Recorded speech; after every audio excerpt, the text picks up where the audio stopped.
अपनी जिंदगी कैसे जीता है। और दूसरा, एक गरीब आदमी को समझना पड़ेगा कि एक अमीर आदमी काम कैसे करता है।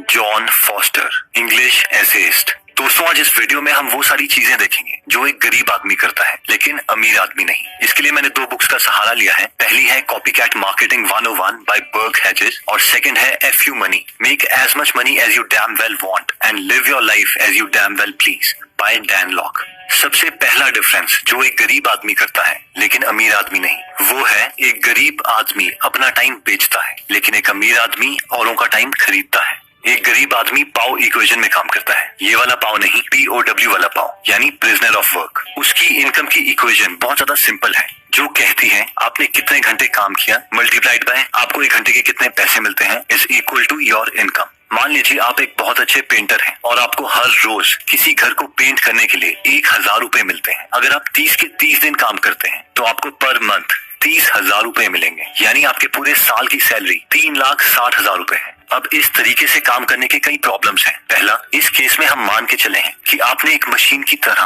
पूरे साल काम किया है और 3,60,000 आपकी एक इनकम सीलिंग है जिसे तोड़ना आपके लिए बहुत मुश्किल है। सेकंड, आप अपने घर वालों के साथ बहुत कम टाइम गुजार सकते हो। अगर आप उनके साथ टाइम गुजारते भी हो तो भी आप उस वक्त इतने थके होंगे कि आप कुछ एंजॉय नहीं कर पाएंगे। और थर्ड, सबसे इम्पोर्टेंट बात, जब आप एक घर को पेंट कर लेते हो उसके बाद आपको उस घर से कोई एक्स्ट्रा पैसे नहीं आएंगे, क्योंकि आपने काम ही इस तरीके का चूज किया है जिससे पर आवर के बेसिस पे ही पैसे मिलते हैं। बर्क हेजेस अपनी बुक कॉपीकैट मार्केटिंग 101 में बोलते हैं कि मान लीजिए आप एक MD डॉक्टर भी हैं, आपके पास एक प्राइवेट क्लिनिक है, 2 रजिस्टर्ड नर्सेज हैं और आप हर साल 15 लाख रुपए कमा रहे हैं। उसके बावजूद आप भी POW में हैं, प्रिजनर ऑफ वर्क हैं, क्योंकि आप भी अपना टाइम बेच रहे हैं। और ये इसलिए है क्योंकि डॉक्टर होने के बावजूद आपको हर पेशेंट को पर्सनली देखना पड़ता है और क्योंकि आपके पास एक दिन में 24 घंटे से ज्यादा नहीं है, इसलिए इस स्ट्रैटेजी से आप एक पर्टिकुलर इनकम से ज्यादा नहीं कमा पाओगे। लेकिन एक अमीर आदमी की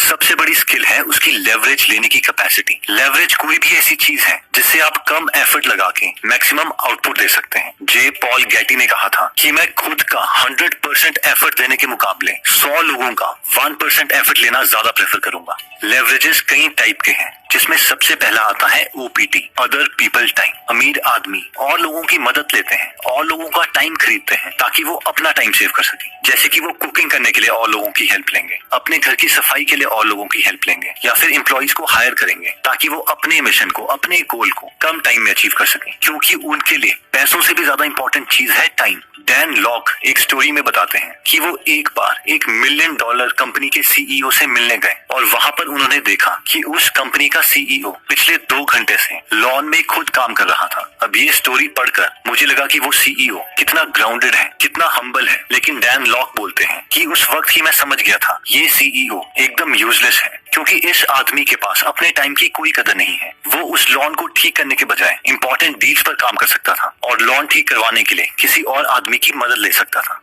दूसरी टाइप का लेवरेज जो अमीर आदमी यूज करते हैं वो है अदर्स पीपल नॉलेज। हम लोगों के पास एक लिमिटेड टाइम है और एक लिमिटेड नॉलेज है, और अगर हमें ट्रूली दुनिया में आगे निकलना है तो हमें औरों की नॉलेज की हेल्प लेनी पड़ेगी। मान लीजिए एक टीम में डिफरेंट स्किल सेट वाले 5 लोग हैं और वो सारे मिलकर एक ही गोल को अचीव करना चाहते हैं, तो क्या आप कभी भी अकेले उस गोल को अचीव कर पाएंगे? लेकिन एक पुअर मेंटालिटी वाले इंसान की हमेशा ये फिलॉसफी होती है कि एक रियल आदमी अपना काम खुद करता है, और इस फिलॉसफी से कोई भी बड़ा गोल अचीव नहीं हो सकता। नेक्स्ट टाइप ऑफ लेवरेज आता है अदर्स पीपल मनी। एक रियल बिजनेसमैन को जब भी कोई बड़ी इन्वेस्टमेंट करनी होती है, मान लीजिए उसे एक मॉल खोलना है, एक बड़ी प्रॉपर्टी खरीदनी है या एक बिजनेस खोलना है,